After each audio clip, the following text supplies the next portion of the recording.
Hello students.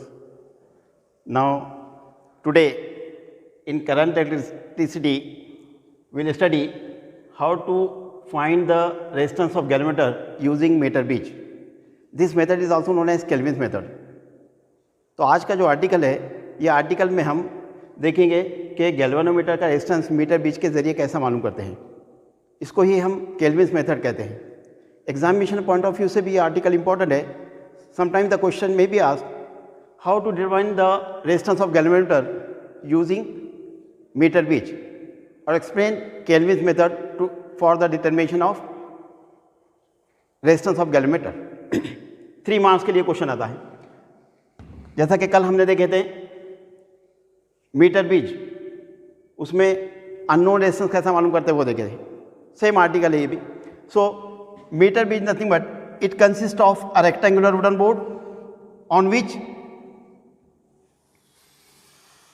3 metallic strips are fixed.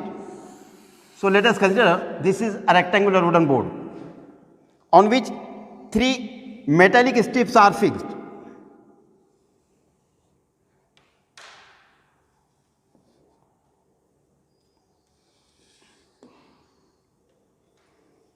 ये एक strip है. This is another strip.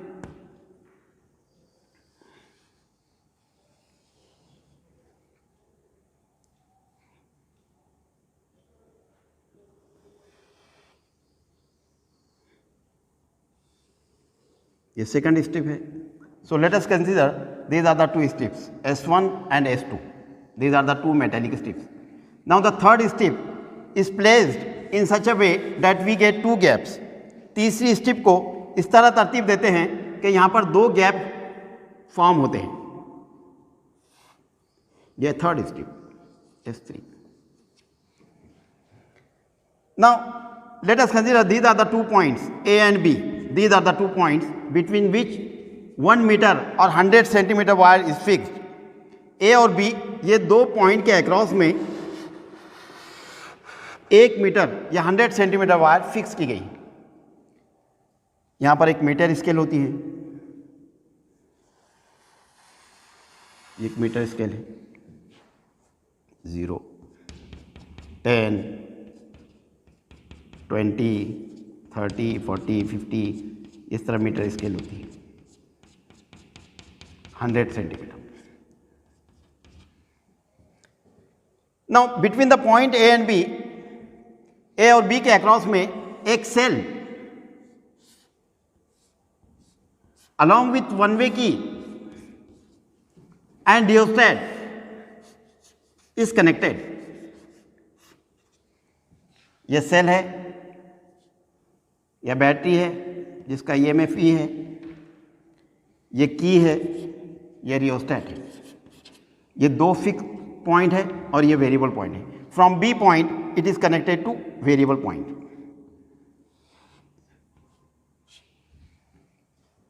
And these are the 2 gaps across which a galvanometer is connected. हमको galvanometer का resistance मालूम करना है, इसलिए ये गैल्वेनोमीटर को हम लेफ्ट गैप में कनेक्ट करेंगे. Let us consider G is the resistance of this galvanometer. And in right gap we'll connect unknown resistance box. ये राइट गैप में एक रेजिस्टेंस बॉक्स कनेक्ट करेंगे.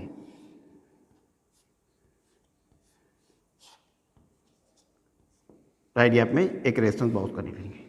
और ये जो सेंटर पॉइंट है, जैसा कि व्हीटस्टोन मीटर बीज में अननोन रेजिस्टेंस मालूम करना था तो हमने यहाँ अननोन रेजिस्टेंस कनेक्ट किए थे और ये सेंटर पॉइंट से गैल्वेनोमीटर को कनेक्ट करके जॉकी को कनेक्ट किए थे. लेकिन यहाँ पर गैल्वेनोमीटर का रेजिस्टेंस मालूम करना है और गैल्वेनोमीटर खुद डिफ्लेक्शन बताएगा, इसलिए ये सेंटर पॉइंट से डायरेक्ट जाता है ये इसको जॉकी को. यह जॉकी. सो ये इस तरह इसका सर्किट डायग्राम है. कंस्ट्रक्शन में इस तरह लिखेंगे. It consist of a rectangular wooden board on which 3 metallic strips are fixed. S1, S2, S3. These are the 3 metallic strips. Third strip is placed in such a way that two gaps are formed. In right gap, resistance box is connected, and in left gap, unknown. In left gap, a galvanometer is connected whose resistance has to determine. Between the point A and B, cell, key and rheostat is connected. Or we can say from point A it is connected to positive of battery, negative is connected to one way key, second point of one way key is connected to fixed point of the rheostat, and from variable point is connected to B point. And from center point it is connected to jockey. ये point को हम नाम देंगे D. So this is about the construction of resistance of galvanometer using meter gauge. अब इसकी labelling अगर पूछता है, draw the neat and label diagram of resistance, how to determine the resistance of galvanometer using meter gauge. तो इसकी labelling इस तरह देंगे कि what is this RB? RB is nothing but resistance box. What is G? galvanometer. और ये galvanometer का जो रेजिस्टेंस है वो है G. What is S1, S2, S3? These are the metallic strips.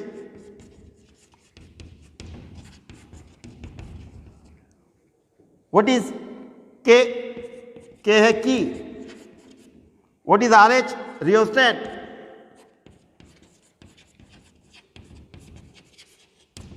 E, यह है cell. What is J? jockey. तो ये उसकी लेबलिंग, सर्किट डायग्राम और लेबलिंग, ये 2 मार्क्स के लिए क्वेश्चन पूछा जाता है. Now we will see its working. First we will keep this jockey at point A, the galvanometer will show deflection to one side. Then we will keep this jockey at point B, the galvanometer will show deflection to opposite side. But when we will slide the jockey on the wire at one particular length, you will get null deflection. When the galvanometer will show null deflection, this is nothing but the balancing point. अब यहां पर ये galvanometer का resistance मालूम करना है हमको. So first we'll take suitable resistance from this resistance box. ये resistance box में से कुछ resistance निकालेंगे. Now we will keep jockey at point A, the galvanometer will show deflection.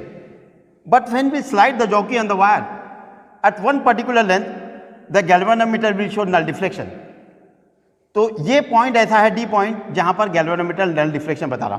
तो इसके लिए जो लेंथ मिल रही, length across the galvanometer, this is nothing but LG. What is LG? Length across the galvanometer. ये resistance box है, इसमें से जो रेजिस्टेंस निकाल रहे हैं वो है R.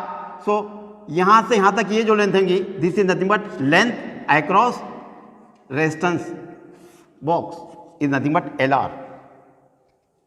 Now, in Wheatstone meter gauge, for unknown resistance, we have seen यहाँ पर unknown resistance X था और यहाँ पर ये resistance box था. इस यहाँ पर एक वायर थी, ये पॉइंट A और B. यहाँ जो unknown resistance X लिए थे, यहाँ resistance from resistance box R लिए थे, और यहाँ था हमारा LX और यहाँ था LR. सेम है यहाँ पर भी. यहाँ पर resistance of galvanometer is nothing but G. Resistance from resistance box is R. यहाँ जो लेंथ मिली वो है LG और यहाँ जो लेंथ मिली वो है LR. इसके बीच में गैल्वन ये जॉकी कनेक्ट की गई. सो इसके लिए भी सेम फार्मूला होगा जो हम इसको डिराइव करेंगे. So from this we can write G divided by R. G divided by R is nothing but resistance across length AD, resistance across length AD divided by resistance across length DB, resistance across length DB. G divided by R. G is nothing but unknown resistance. R is nothing but resistance which we have removed from resistance box. So G divided by R is equal to resistance across length AD. This is nothing but resistance across length DB. Now, yesterday also we have seen that resistance is directly proportional to length and it is inversely proportional to area of cross section. Or we can also write R is equal to rho L divided by A, where rho is nothing but specific resistance. अब यहाँ पर R के लिए formula हो गया R is equal to rho divided by A into L। अब resistance across AD, resistance across AD क्या हुआ, resistance across AD is nothing but rho upon A into length across AD। Resistance across DB क्या हुआ, resistance across DB is nothing but rho divided by A into length across DB। अब ये values अगर यहां रख देते हैं, so from this we can write G divided by R is equal to resistance across AD, resistance across AD is nothing but rho divide by A into length across AD divided by resistance across DB is nothing but rho divided by A into length across DB। Now see rho divided by A get cancel. So from this we can write G divided by R is equal to length across AD, length across AD, AD के across में जो length है वो कितनी है LG, this is nothing but LG divided by length across DB, length across DB is nothing but LR divided by LR, length across resistor box is nothing but LR. Therefore, this formula we can write G is equal to R will go to this side, R into LG divided by LR, and using this formula we can find the value of resistance of galvanometer. So the question may be asked, explain how to find the resistance of galvanometer using meter gauge, or explain Kelvin's method for the determination of unknown resistance of galvanometer. So G is equal to R into LG upon LR. यह है इसका resistance मालूम करने का, galvanometer का resistance मालूम करने का फार्मूला है। इस पर प्रॉब्लम्स भी आते हैं, ठीक है। सो इसके प्रिकॉशंस वगैरह भी आपको मालूम होना चाहिए कि वायर शुड बी यूनिफॉर्म।